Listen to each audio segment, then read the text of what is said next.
той кылыш керек, сүннөт той кылыш керек, кызымды эрге беришим керек, баламды үйлөшүм керек. Ушул проблемалар эркек кишиге келген учурда эркек киши үчкө бөлүнөт. Биринчиси баш жагы, экинчиси жүрөк жагы, үчүнчүсү киндиктен ылдый нафс жагы, каалоо жагы. Эркек кишилер кандай кылат? Той кылышым керек, ойлонушум керек, кандай кылам деп жүрөккө таштап алат да. Жүрөк менен ойлонот. Бул жүрөк ойлонуучу жер эмес, мекендештерим. Мээ ойлонуучу жер. Ичиңе жутпа. Ар бир нерсени ичиңе жута берсең, сен жарылып кетесиң. Сен бул проблемаларга караба, Аллахтын күчтүү, кудуреттүү экендигине кара.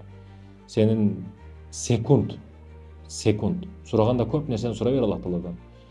Аллах Таала ушундай беришен. Керегинен ашча кылып берип коет. Сурадым дейт, бир одна комната квартира, ошону берди. Неге 4 комната сурабадым экен дейт да көп адамдар. Жөн эле мындай эле участок болсо деле болот, өзүм эптешет бирдеге кылам дейт. Ошо ниетине жетти да. Ниет кенен кыла бер, особняк кылып сонун кылып салам деп ниет кыла бер. Машинаны эптеп бир тико бирдеке алып, жок, жакшынакай 5-70 ниет. Ниет бекер го, ниет бекер. Бекерден да кызганасың. Ошондой экен, эркектерге эч качан ичиңизге жутпаңыздар. Ичке жутуп сахар болосуз, больницага барасыз, ооруйсуз, башка эч нерсе болбойт.